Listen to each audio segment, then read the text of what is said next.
bien. Pour une fois, je vais ouvrir le vlog en avance. Enfin, en avance, on est quand même au mois de mars, hein, donc tout va bien. Par contre, nous sommes le 4. Et voilà, très honnêtement, je ne pense pas qu'il y aura de vidéo cette semaine. De toute façon, vous l'avez déjà vu puisque c'est un morceau du vlog, donc ce sera publié la dernière semaine de mars. Merci, on est content. En fait, ce qui se passe en ce moment, c'est que comme je vous avais dit dans mon vlog précédent, désolée s'il y a du bruit, on est dehors et les chiens jouent un peu dans les feuilles mortes, donc désolée pour le bruit, on verra si je garde le rush ou pas. Du coup, ce que je vous disais dans mon vlog précédent, c'est que vu qu'on va déménager, il va falloir qu'on vende notre maison, notre appart. Et donc là, en fait, nous sommes donc vendredi, l'appartement est en vente depuis mardi, je crois, quelque chose comme ça.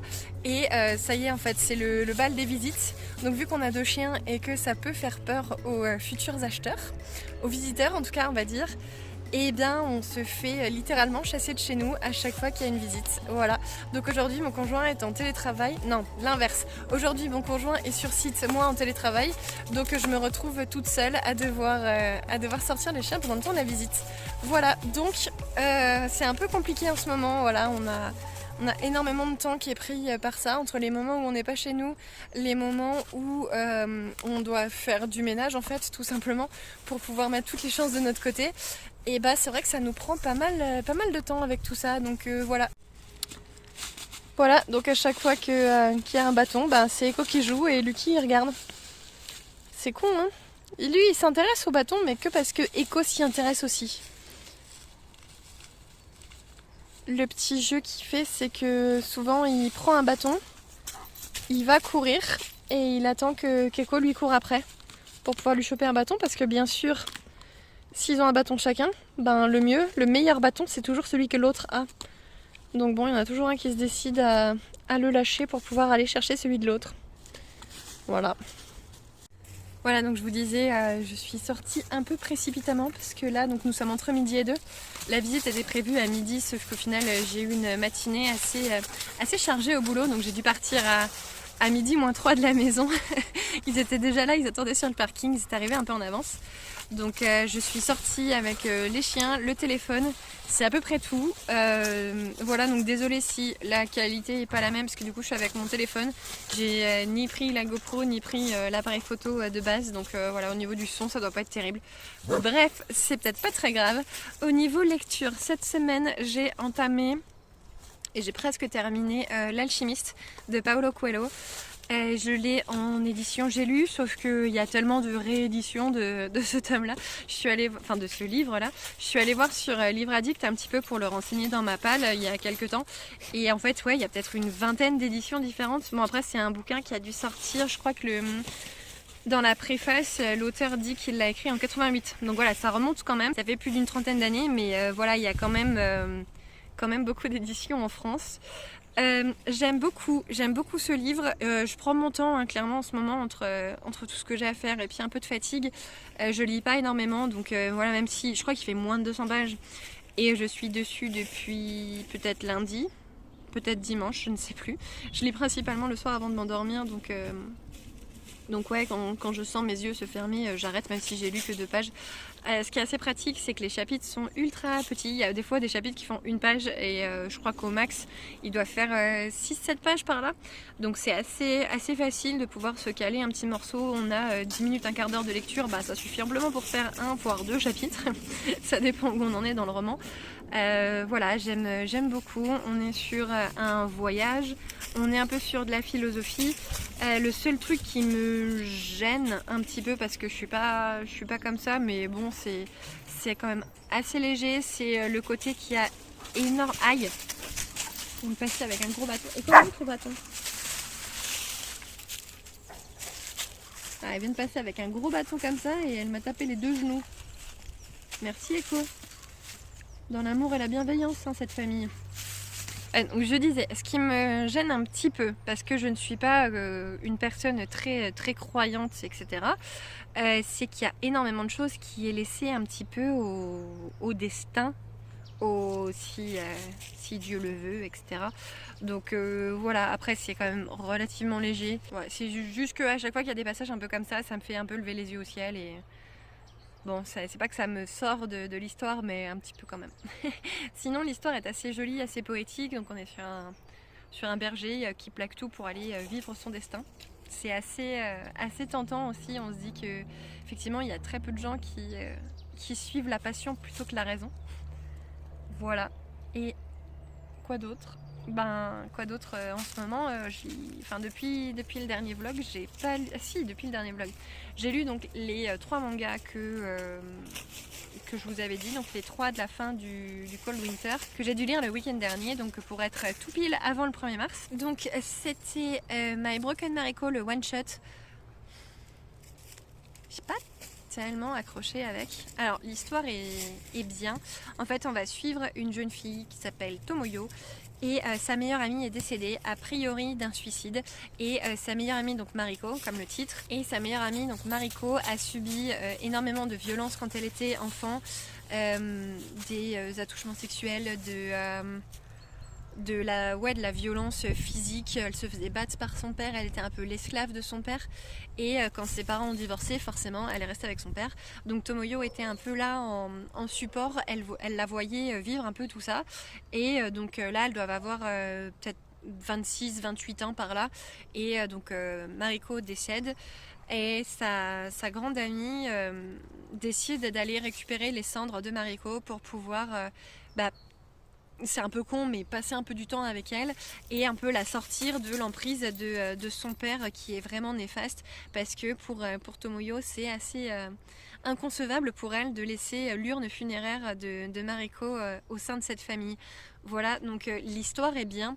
Par contre au niveau du traitement, en fait je m'attendais clairement à autre chose, parce que je m'attendais à quelque chose de waouh, je m'attendais à quelque chose de génial, de super bien pensé, de super bien décrit. Puis en fait bof. En fait le one shot a eu tellement de retours positifs à son sujet que je pensais que c'était vraiment un masterpiece. En fait c'est juste ok. Voilà, donc si vous n'avez pas de grandes attentes sur le livre, vous pouvez y aller. Sinon, après, donc dans ce tome, je trouve les dessins sont vraiment très très brouillons. On a un peu un côté One Punch Man, où des fois je pense que l'auteur a voulu justement casser un petit peu cette dure réalité du décès, du deuil, etc. en faisant des dessins un peu plus brouillons, un peu plus bruts. Et voilà, nous rappeler qu'effectivement ce n'est qu'une œuvre littéraire. Donc là où je trouve que c'est très fort dans One Punch Man, c'est qu'à chaque fois les dessins qui viennent brouillons, ils viennent apporter vraiment un décalage, un contraste avec le reste, puisque c'est tout le temps Saitama qui a sa tête d'œuf et le reste des personnages sont ultra bien dessinés. Par contre c'est à chaque fois j'ai l'impression que c'est pour faire exploser la colère de Tomoyo, mais elle n'est pas forcément bien placée, c'est un peu tout le temps. Et au contraire, justement, à la fin du tome, en fait, on a une histoire courte de l'auteur. A priori, l'histoire courte qui est à la fin du tome, c'est sa première histoire en manga, et je trouve le dessin vachement plus pro, en fait, vachement mieux traité. Voilà, j'ai plus accroché avec la deuxième histoire, donc l'histoire courte à la fin, qu'avec vraiment le périple de Tomoyo. Voilà, c'est comme ça. Et du coup, la deuxième œuvre que j'ai lue, donc ce sont les 2 tomes de Butterfly Beast, qui est donc complet en 2 tomes, sauf qu'en fait l'histoire, le mangaka a changé de magazine de prépublication, puisque le magazine dont il était client au départ, client ou fournisseur, je ne sais pas, au départ a fermé en fait, et donc du coup quand on lui a reproposé un contrat avec un autre encore un coup du bâton. Quand on lui a reproposé un contrat d'édition avec un autre magazine de prépublication, en fait il a juste proposé de faire la suite des aventures d'Osho. Donc là sur cette œuvre, je trouve que c'est assez bon. Clairement, j'avais pris les œuvres à cause du dessin des couvertures. J'avais lu le synopsis, forcément ça m'intéressait, mais c'est clairement le dessin des couvertures qui m'avait tenté et qui m'avait emballé. Et à l'intérieur, je suis un poil déçue parce que le niveau de dessin est un cran en dessous. Par contre, au niveau du scénario, alors je trouve qu'en léger bémol, c'est peut-être pas assez creusé sur la personnalité d'Osho. En fait, on est sur une courtisane le jour qui est en fait une kunoichi, donc c'est une shinobi au féminin, et nous sommes dans un monde, donc dans un Japon qui a connu la paix maintenant, puisque toutes les guerres se sont arrêtées, et donc les shinobi n'ont plus aucun usage, sauf que forcément il va falloir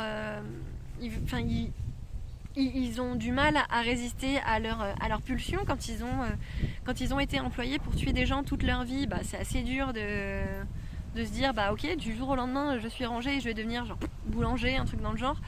Donc il y a énormément de shinobi en fait qui vrillent et qui tournent mal et qui pour on va dire aisance personnelle vont continuer à faire des massacres, à tuer des gens, etc. et sortir du droit chemin. Voilà, donc là le rôle d'Osho, c'est donc elle travaille toujours pour le gouvernement et en fait elle doit éliminer les shinobi qui sont sortis du droit chemin. Voilà, à quelques moments on va pouvoir suivre un petit peu sa façon de penser en mode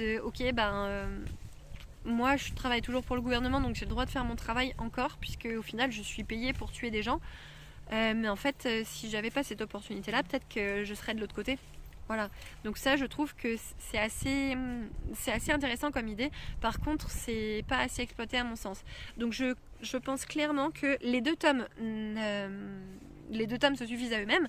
Par contre, pour développer un peu plus le personnage d'Osho, je pense que la suite est nécessaire. Voilà. Et donc la suite, c'est Butterfly Beast 2. Je crois qu'il y a carrément un 2 marqué derrière.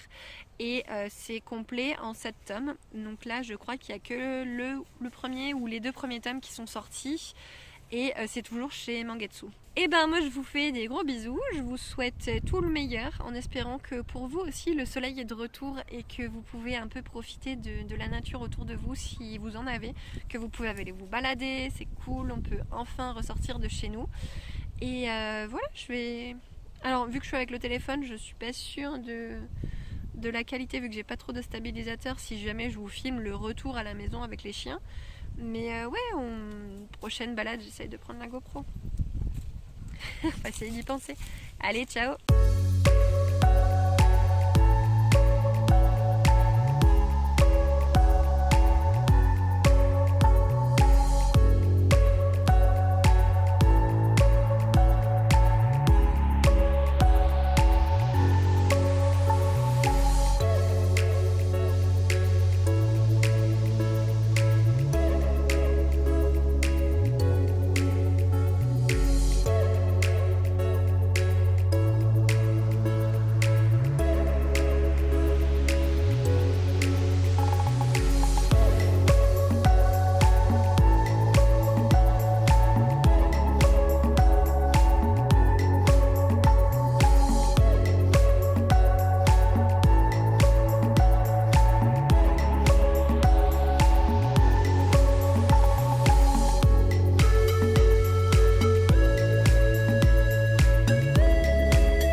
vous reprends, nous sommes la semaine juste après.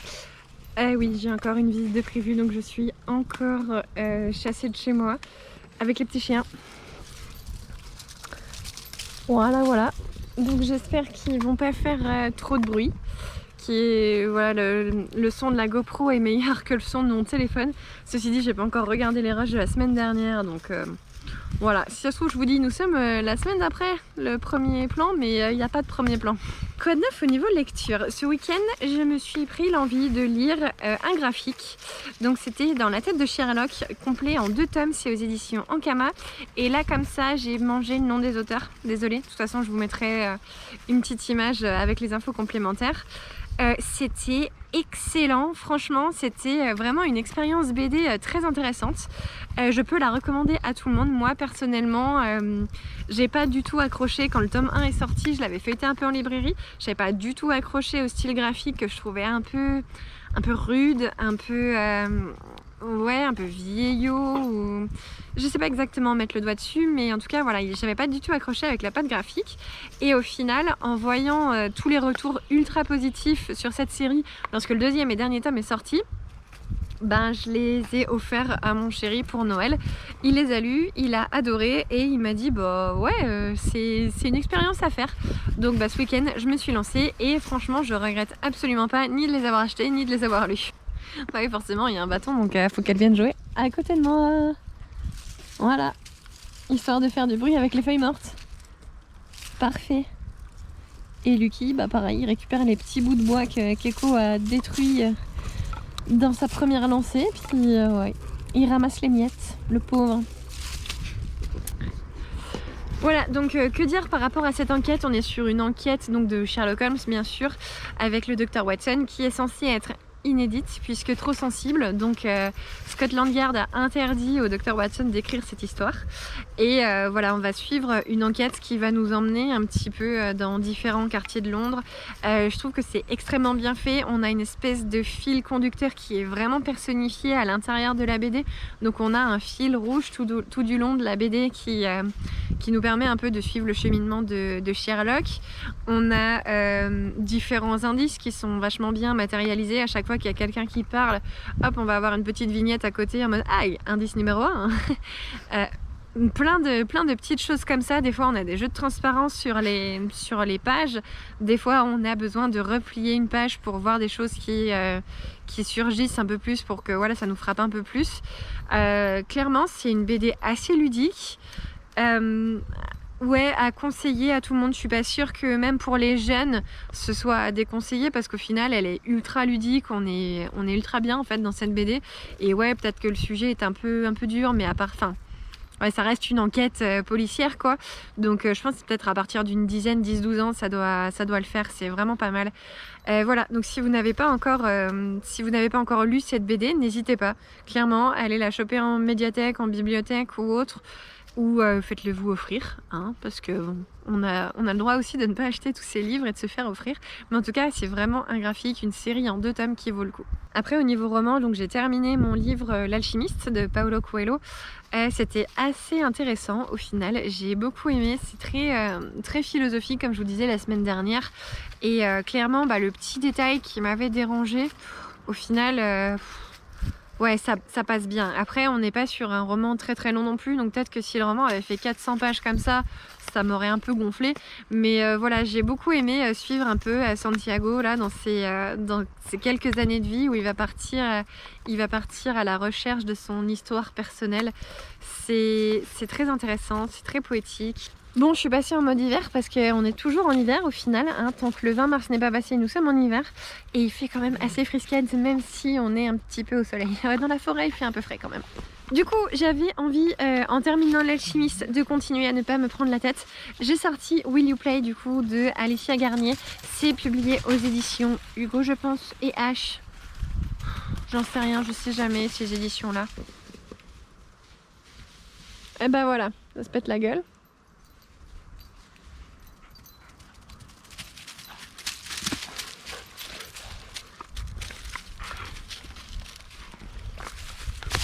Eh bah parfait. Pose-toi, détruis le bâton, comme ça on est bien. Nico qui attend derrière. Donne-moi le bateau. Non. Donne-moi le bateau. Non. C'est impossible de filmer avec ces deux-là. En tout cas, c'est impossible de filmer sans être interrompu. Bref, du coup, je disais oui, j'ai commencé ce livre-là. J'en suis à peu près à la moitié. Je suis à peu près rendue à la moitié. Ouais, je sais pas trop ce que je cadre, hein, donc désolée. J'aime pas trop mal. On va suivre deux personnages qui sont amis d'enfance et qui n'arrêtent pas de se lancer des petits défis. Ça m'a clairement, le début me fait énormément penser au film là avec Guillaume Canet. Ça s'appelle Jeux d'enfants. Jeux d'enfants, ouais, ça doit être ça. Où voilà, ils se lancent des défis et ils n'ont pas spécialement le droit de rater le défi, sinon ils ont un gage, etc. Donc voilà, on a deux personnages, Don et Gareth, qui ont clairement cette relation un peu fusionnelle de meilleure amitié. Sauf que patatras, un jour, alors qu'ils sont adultes, ils ont environ 25 ans je crois, et bien Dawn se met en couple et par la suite Gareth se met aussi en couple, et sachant que donc les deux meilleurs amis détestent le conjoint de leur meilleur ami. Voilà, donc le postulat de départ est assez rigolo. Là où j'en suis, il s'est forcément passé plein de choses. Ce que j'aime beaucoup, c'est que vu qu'on va suivre une relation qu'ils ont, enfin leur amitié, elle existe depuis plus d'une vingtaine d'années, et bien en fait à chaque fois qu'on va avoir un moment un peu décisif dans leur relation au présent, ça peut leur faire penser à quelque chose qui s'est passé dans le passé, et donc on va avoir cet événement qui va nous être relaté par une espèce de flashback. Donc c'est assez sympa aussi de découvrir les personnages quand ils étaient enfants, quand ils avaient 9 ans, quand ils avaient 6 ans, quand ils avaient 14 ans, quand ils en avaient 18. Voilà, c'était... je sais pas pourquoi j'ai fait autant d'énumérations, on s'en branle complètement. Mais en tout cas, voilà, c'était assez intéressant. Clairement, je suis pas sur du prise de tête, hein, donc ça se lit assez vite, ça se dévore. Quand je suis saoulée par ma journée, je lis 1 ou 2 chapitres et ça y est, je retourne avec eux. Je retourne aux États-Unis puisqu'ils habitent là-bas. C'est un truc que je trouve d'ailleurs complètement con. C'est une autrice française et l'action se passe aux États-Unis. Enfin, pourquoi ne pas la faire en France, quoi, tout simplement. Bon, ça serait peut-être plus compliqué de justifier les prénoms Dawn et Gareth, mais ouais, c'est pas mon délire en tout cas, tu vois. Moi, si j'écrivais un livre, je sais pas, ça se passerait en France parce que c'est ce que je connais et je connais un peu les codes des coutumes. Par exemple, là, ça se passe aux États-Unis, mais les gens se font la bise. Ouais, ben aux États-Unis, non, ils se font pas vraiment la bise, ils se font plutôt un hug pour se dire bonjour. Voilà, il y a des petits détails comme ça qui font que je pense que ça aurait été beaucoup plus sympa si ça se passait en France. Mais bon, c'est un détail. Je vous ferai un petit update quand je l'aurai terminé, histoire de savoir si je suis toujours bien dedans d'ici la fin ou pas.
je vous reprends pour la dernière partie de ce vlog. En intérieur, oui, parce que ça y est, enfin, on a réussi à vendre notre appart, yeah. On est trop contents, on arrête le bal des visites. Au final, ça a été assez sportif. On a eu une dizaine de visites, peut-être 10-12 visites par là. Et le tout en 15 jours. Sachant qu'il y a eu 2 dimanches entre les deux. Ouais, ça vous donne à peu près le rythme de visites par jour.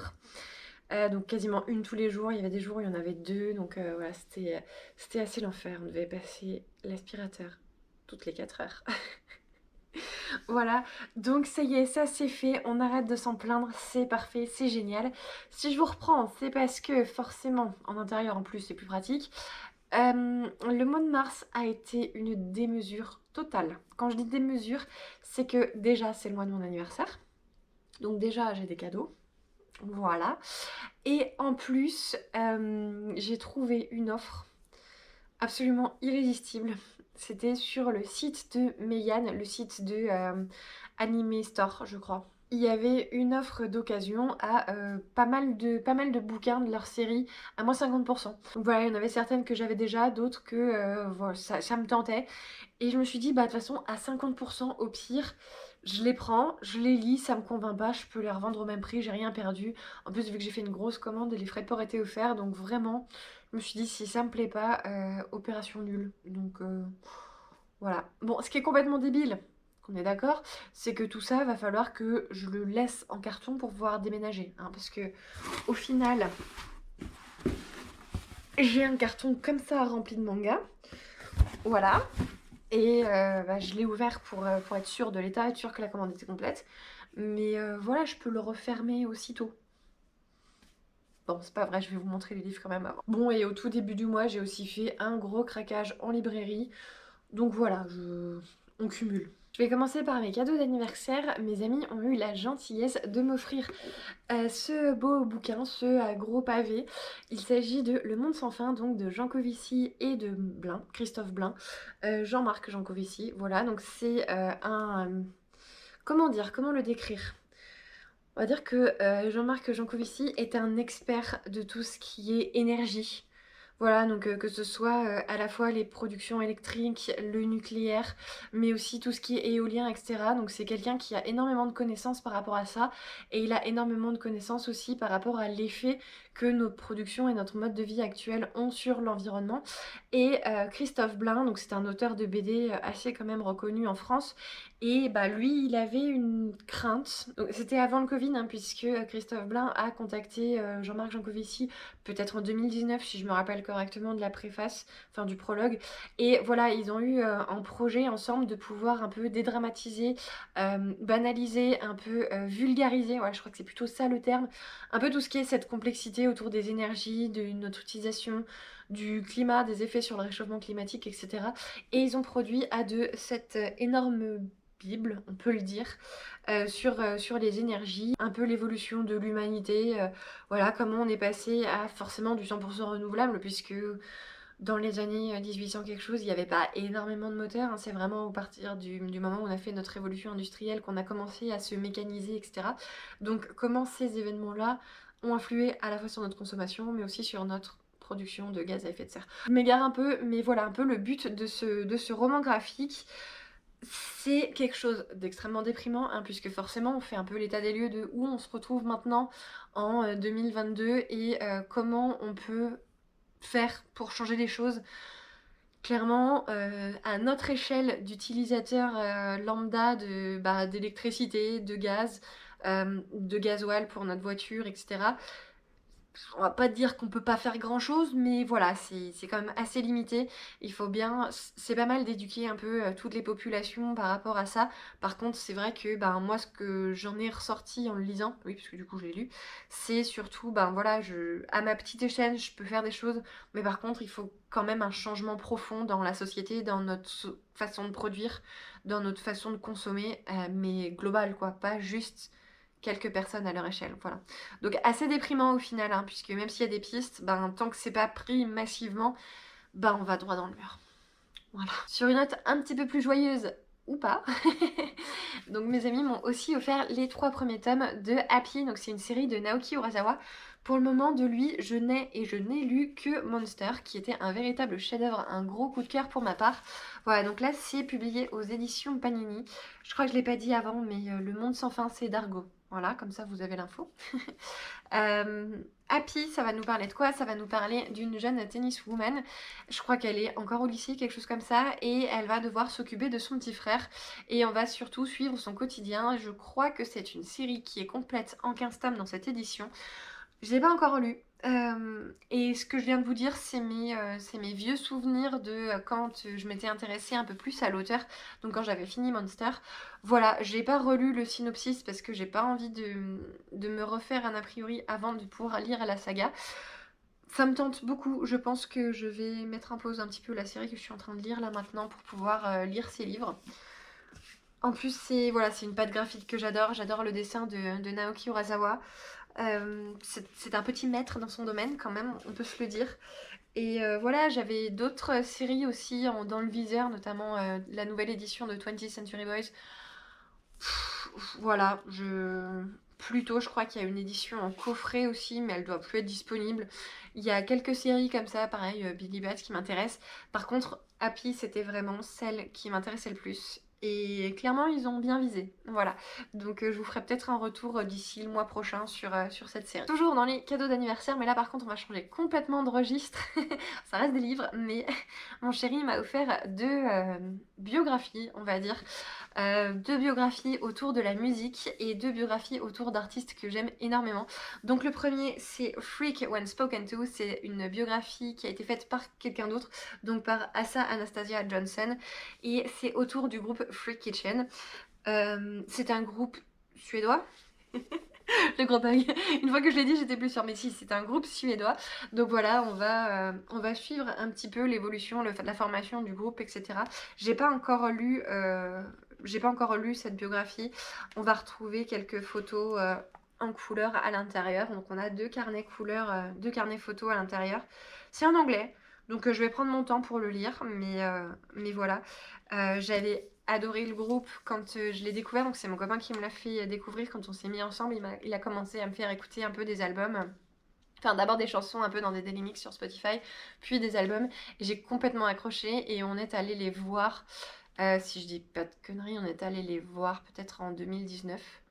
Ou en tout cas c'était avant le Covid et c'était clairement un des meilleurs concerts de ma vie. J'ai vraiment kiffé, c'était trop génial. Donc voilà, je suis super contente de pouvoir lire un petit peu leur biographie. Et le deuxième, un petit précieux également, il s'agit de la biographie de Dave Grohl. Donc c'est le chanteur des Foo Fighters et c'est aussi à savoir, donc c'était le batteur de Nirvana. Voilà, c'est un peu ce qui l'a propulsé sur le devant de la scène, là son premier groupe.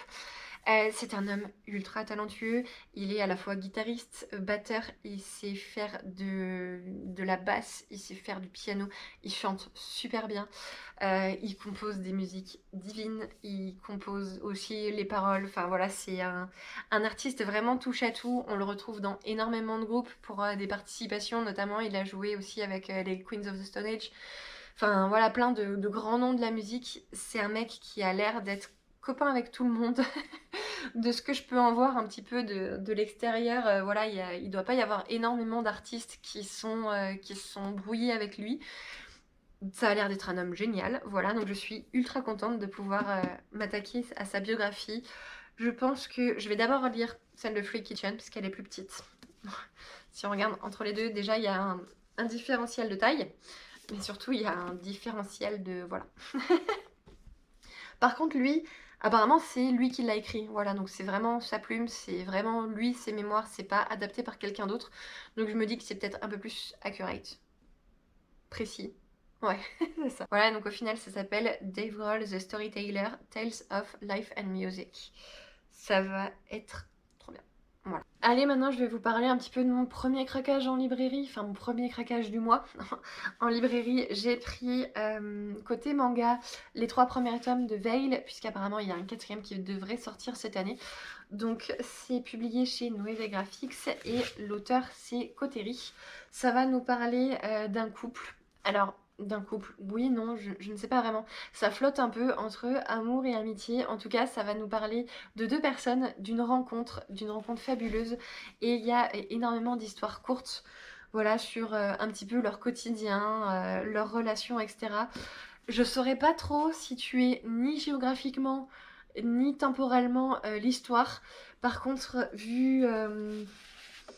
on peut le voir ici, vu les fringues, je me dis que c'est peut-être au début du siècle et peut-être en Russie. Ce qui m'a énormément plu du coup, c'est vraiment cette histoire enfin ce format en mode histoire courte. Les histoires font quelques chapitres, quelques planches et après c'est fini, on passe à autre chose, on passe à une autre situation. La personnage principale est aveugle et le personnage principal, le garçon, est policier. Voilà. Donc cette jeune fille, elle est issue de bonne famille, elle a jamais vraiment travaillé avant, sa famille la surprotège, elle est un peu incapable de faire des choses toute seule, en tout cas c'est ce que sa famille veut lui faire croire. Donc un jour, eh ben, elle va tout simplement décider de sortir toute seule de chez elle, de se débrouiller, et elle va demander un emploi. Elle va chercher un emploi, voilà, pour être un peu autonome, pour pouvoir un peu vivre sa vie naturellement toute seule. Et bah, du coup, elle va se retrouver standardiste, si je dis pas de conneries, dans la station de police du jeune homme. Voilà. Après, ça tourne pas autour de la police, hein, clairement, c'est vraiment des tranches de vie. Et voilà, c'était pas mal. J'aime beaucoup la patte graphique de l'auteur, surtout clairement dans le tome 3. Dans le premier tome, on sent clairement que c'est ses débuts. Mais voilà, on a des fois des planches un peu comme ça entre deux histoires. Voilà, c'est à chaque fois très chaleureux. On est sur une dominance de couleurs un peu foncées, un peu chaudes. Donc voilà, après là, il y a les uniformes en bleu qui tranchent complètement, mais on a toujours ce fond un peu jaune, un peu vraiment chaleureux. C'est un manga en couleur, 100% en couleur, et c'est un manga un peu plus grand que la moyenne. Enfin, si je vous prends un autre manga à côté, donc moi il est un peu moins épais, par contre on voit qu'au niveau de la taille, on est plutôt sur un grand format. Donc voilà, Veil, c'est assez sympa. C'est peut-être pas un must-have, mais en tout cas c'est super sympa et je me suis éclatée en lisant ces 3 volumes. Ensuite, donc je me suis pris les 2 premiers tomes de Frieren. Donc là c'est le tome 2 et le tome 1 en édition collector. Celui-là je l'ai pas encore ouvert, mais je crois que c'est un... Oui c'est ça, c'est un artbook, le bonus avec. Donc voilà, pas encore lu. Par contre, de ce que je sais, c'est un univers de fantasy assez original puisque on va pas partir sur une grande quête, sur une équipe, une formation d'équipe, etc. Là c'est de la fantasy, mais qu'est-ce qui se passe... Je vais tenir dans le bon sens, mais qu'est-ce qui se passe après justement que les quêtes soient terminées, que la paix soit revenue dans le royaume, etc. Donc de la fantaisie un peu passive, on va dire. Un peu du tranche de vie dans un monde fantasy, j'ai l'impression. Donc voilà, je crois qu'au Japon, on en est à 6 ou 7 tomes. Donc ça va venir assez progressivement en France. J'ai vu j'ai vu une communication de Kiyun, la maison d'édition donc en France, qui annonçait que c'était genre leur meilleur démarrage de série de tous les temps. Donc c'est le démarrage de série, c'est le nombre de volumes vendus sur la première semaine. Après, est-ce que ça compte le fait que le tome 1 et le tome 2 soient sortis ensemble? Donc forcément, est-ce qu'ils ont compté le nombre de tomes de la série globale ou juste le nombre de tomes 1? J'en sais absolument rien. Par contre, voilà, je trouvais ça assez impressionnant. C'est une série clairement qu'on a vue partout sur les réseaux sociaux. Si vous suivez un petit peu des comptes manga, ben, clairement le kit presse est à liker un peu de partout. Voilà, après ça m'étonne pas du coup qu'il y ait un retour sur investissement, mais clairement la communication était assez agressive sur ce titre. Hop, je poursuis toujours mes Bakemonogatari, toujours pour avoir l'illustration en dessous et retourner ma jaquette. Voilà, je crois que c'est valable que sur la première édition, enfin le premier tirage de chacun des volumes. Donc dès qu'il y a un Bakemonogatari qui sort, je le prends, même si je ne les ai pas encore lus. Pareil, on va aller assez vite, j'ai pris le 2e tome de La cuisine des sorciers, pas encore lu. Non, ça c'est le tome 1. Bah, je sais plus où, mais je sais plus où je l'ai mis, mais j'ai pris le tome 2. Voilà, il doit être quelque part. Et sinon, j'ai pris une série qui me tenait assez à cœur depuis un moment. Je voulais la découvrir depuis super longtemps. J'ai enfin craqué. Il s'agit de Dans le sens du vent, nord-nord-ouest. Et l'auteur, c'est Irie Arakawa? Non, Aki Irie. N'importe quoi. Voilà, donc Aki Irie, c'est l'autrice de la série Le Monde de Ran que j'avais adoré, qui était publiée aux éditions Black Box. Là on est aux éditions Soleil Manga. Donc voilà, c'est sa 2e série, je crois qu'elle est toujours en cours. Donc je me suis pris le tome 1, le tome 2 et le tome 3, il y avait les 5 premiers tomes dans ma librairie, sauf que en fait c'est du papier un peu comme du papier canson pour la couverture, pour la jaquette en tout cas. Donc vu que c'était c'est assez fragile, et bah clairement le tome 4 et le tome 5 étaient explosés dans ma librairie. Donc la prochaine fois, enfin une fois que j'aurai lu ces 3 premiers tomes, si la série me plaît énormément, bah j'irai zioter un peu l'état en librairie pour cette série-là. Voilà. Et en BD, j'ai craqué pour 47 cordes. Il s'agit du nouveau titre de Timothée Le Boucher. C'est publié aux éditions Glénat. C'est une histoire qui va être minimum en 2 parties, hein, puisque là, c'est clairement indiqué première partie. Et après l'avoir lu, clairement, vu le cliffhanger, non, c'est pas fini. Hein. Voilà. L'auteur, vous en avez forcément entendu parler. C'est un des auteurs les plus bankable en France en roman graphique en ce moment, sur ouais, peut-être les 2-3 dernières années. Sa première œuvre, c'est Les jours qui disparaissent, ou Ces jours qui disparaissent. Et après, il avait enchaîné avec Le Patient. Il me semble que c'est dans cet ordre-là. Si ça se trouve, c'est dans l'autre sens, mais bon, bref, c'est pas très grave. Ce que j'avais entendu, je n'ai pas lu ces 2 œuvres, hein, mais ce que j'avais entendu, c'est que Le Patient était un poil en dessous et que Ces jours qui disparaissent avait un gros côté psychologique, et du coup, il fallait être forcément dans une bonne phase de vie pour pouvoir l'encaisser et ne pas subir trop de dommages à cause de cette œuvre. Du coup, ben voilà, moi ça m'a un peu fait peur, ça m'a un peu braqué. Par contre, j'aime énormément la patte graphique de l'auteur. Ouais, donc du coup j'aime énormément la patte graphique de l'auteur. J'avais très envie de me pencher sur ses œuvres. Et là, clairement, en lisant le synopsis, je me suis dit, Banco, c'est celui-là, c'est ton titre de Timothée Le Boucher. Voilà, donc là on va suivre un jeune homme qui s'appelle Ambroise, qui est harpiste. Et maintenant ça fait sens avec l'illustration de la couverture. Et en fait, Ambroise va se retrouver l'objet d'une obsession d'une créature qui est métamorphe. Donc elle peut prendre différentes formes, elle peut changer d'aspect, voilà, à volonté. Et ce métamorphe ne va pas savoir comment s'y prendre pour séduire Ambroise. Donc elle va essayer, enfin je dis elle parce qu'elle prend majoritairement des personnalités féminines, mais elle va essayer voilà, de le séduire, de l'approcher. Elle va faire des tentatives parfois maladroites, parfois il y a des choses qui vont marcher. Et voilà, c'est assez poétique. C'est assez torturé aussi, hein, puisque ni Ambroise ni ce métamorphe ne sont forcément très, on va dire, très droits psychologiquement parlant. En tout cas, j'ai énormément apprécié ma lecture. Le cliffhanger de fin, j'ai regretté d'avoir lu le tome là maintenant tout de suite, alors que globalement il vient de sortir, hein, il est sorti en début d'année. Et ben maintenant il faut attendre genre 1 an pour avoir la suite, quoi. 1 an. 1 an. C'est beaucoup trop. C'est beaucoup trop. Par contre, on y passe quand même quelques heures, hein. Vous avez vu un peu l'épaisseur du truc. C'est dans la collection Millefeuille chez Glénat. Donc clairement, ça veut tout dire. On en a pour quelques heures de lecture. Au niveau... ouais, au niveau du dessin, enfin au niveau du scénario, c'est un peu glauque par moment. C'est assez sombre, mais en même temps, il y a de l'espoir, il y a de la jovialité, il y a de la légèreté. Donc clairement, c'est un bon petit cocktail. Et ouais, je vous recommande l'œuvre si ça peut vous intéresser. Si ce que je vous en ai dit peut vous intéresser, vous a fait tilt, bah clairement, allez-y, hein. N'hésitez plus. Bon, maintenant, je vais passer au carton à la grosse réception Mégane. Je vais peut-être vous montrer juste un tome par série, parce que sinon, clairement... on n'a pas fini, je vais pas arriver à les porter et puis je vais faire encore une catastrophe. Ça ressemble à ça, voilà. Et puis, première série qui arrive, Chilling Life in a Different World, c'est un isekai.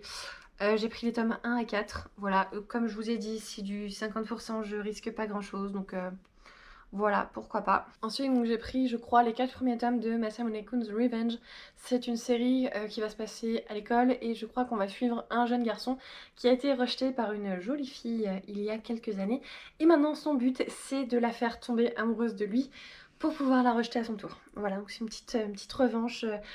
Ça a l'air de pas payer de mine et d'être assez rigolo, donc voilà, je me suis laissée tenter. Et au pire, comme je vous ai dit, au pire, je peux toujours les revendre au même prix. Ensuite, Konosuba soit béni, monde merveilleux. Je crois que j'ai pris les 9 premiers cette fois, donc ouais, il y avait un peu plus de stock de dispo.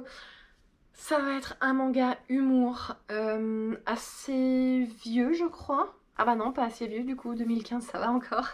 Mais voilà, apparemment c'est un peu en mode de heroic fantasy.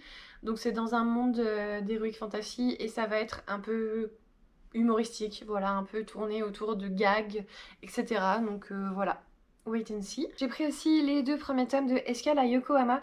On m'a vendu le titre comme étant un digne héritier d'Aria, voire même mieux qu'Aria. Donc je me suis dit, bah ok, je vais me laisser tenter. Il me semble qu'on va suivre donc cette jeune fille qui s'appelle Alpha et qui est un robot. Par contre, donc là on change complètement d'univers et on va plutôt être sur de la SF. SF tranche de vie. Et enfin, dernière série pour laquelle j'ai craqué, j'en ai pris 12 tomes. Ouais. 12 tomes de Tombée du ciel, qui est aussi fantasy. Voilà. Cool, bah le résumé ne nous apprend rien du tout. C'est une série que j'ai vue absolument partout quand elle a commencé à sortir en France.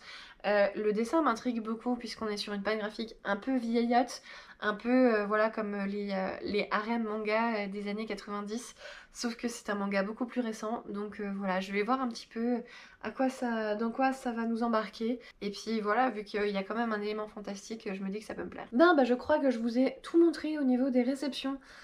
Ouais, clairement, tous les mois, je me dis qu'il faut que je me calme et tous les mois, je fais un gros craquage. Alors là, ça va plus trop être possible dans les mois à venir puisque vu qu'on va déménager, on va habiter beaucoup plus loin. Là, pour le moment, je peux aller au boulot en vélo.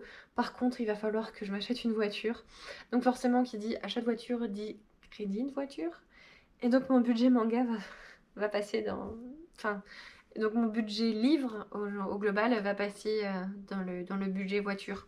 Voilà, donc je vais être obligée d'être un peu plus calme.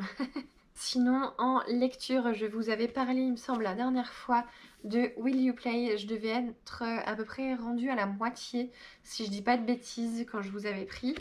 Je l'ai terminé et j'ai bien aimé, j'ai passé un bon moment de divertissement.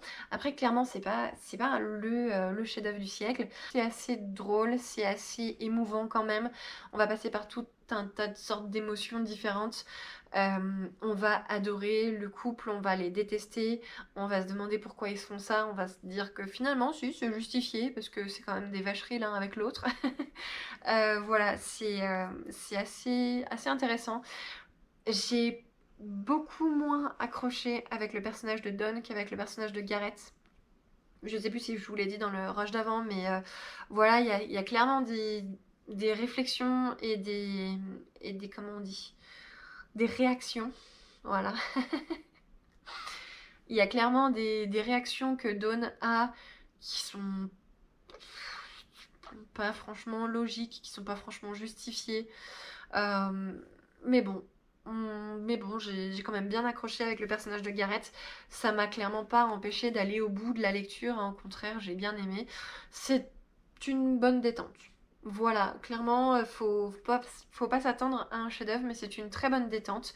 Une petite romance assez mignonne, assez sympa. Ma mère m'avait prêté 7 tomes de Agatha Raisin. Ça y est, j'ai enfin sorti le premier.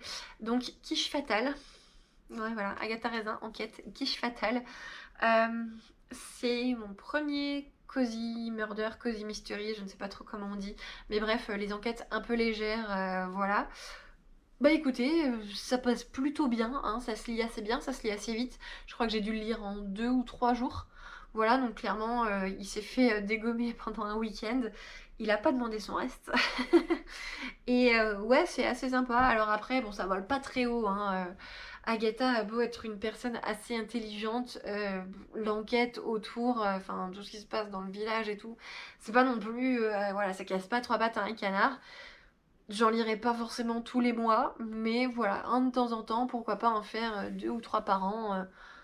Voilà, donc pour le moment, je suis tranquille parce que j'ai que le tome 2 dans ma polle que ma mère m'a aussi passé et je viens seulement de lui offrir les 3 et 4 pour son anniversaire parce qu'elle, elle a adoré. Donc voilà, je suis bien prête de récupérer les 3 et 4, donc j'ai pas vraiment beaucoup de retard encore, ça va.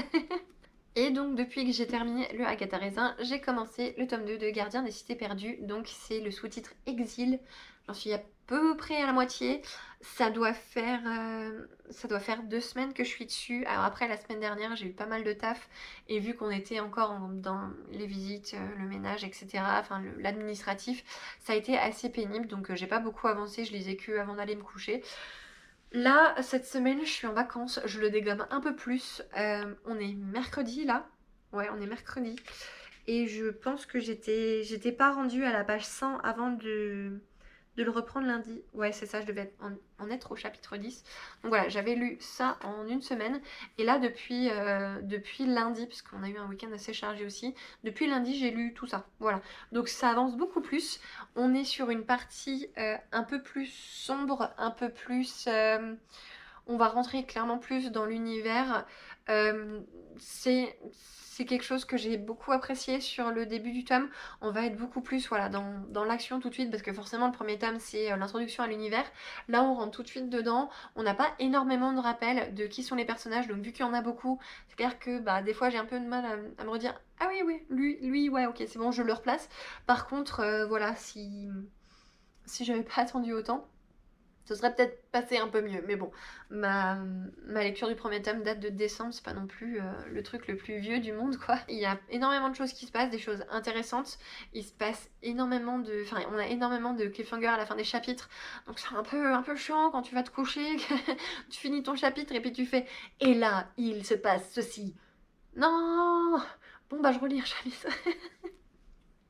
Ça va, c'est un peu comme dans l'alchimiste, les chapitres sont pas hyper grands. Alors on n'a pas de chapitre de 2 pages, hein. Clairement on va plutôt être sur une dizaine de pages. Mais voilà, c'est des chapitres quand même assez courts, on va pas se taper 50 pages non plus de chapitres.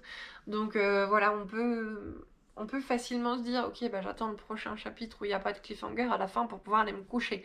Mais bon, ça va que cette semaine je suis en vacances et que je peux me lever plus tard. Voilà, sinon bah, j'aime toujours autant l'univers, j'aime toujours autant Sophie, c'est une petite fille vraiment très attachante. Et voilà, je vous en parlerai sans doute un peu plus dans le prochain vlog, une fois que je l'aurai terminé. Bien, bah cette fois je crois que je vous ai tout dit, je vous ai montré mes dernières réceptions, mes dernières lectures. Je crois qu'on est à peu près carré là, il y a même ma lecture en cours. Voilà, on est pas mal. Du coup, bah, je vais vous souhaiter un merveilleux mois d'avril à venir, en espérant que on continue sur cette lancée de beau temps et de chaleur et de printemps qui continue à venir et à nous émerveiller. Je vous souhaite énormément de bonheur, j'espère que tout se passe bien dans vos vies en ce moment. Vu que le coco nous laisse un peu tranquille, voilà, j'espère que vous pouvez vraiment profiter de la vie et de l'extérieur, retrouver un peu vos amis, etc. En profiter pour aller faire plein de restos, profiter pour faire des soirées, etc. Enfin, clairement profiter de la vie. Voilà, et ben je vous fais des gros bisous et puis je vous dis à tout bientôt. Allez, ciao!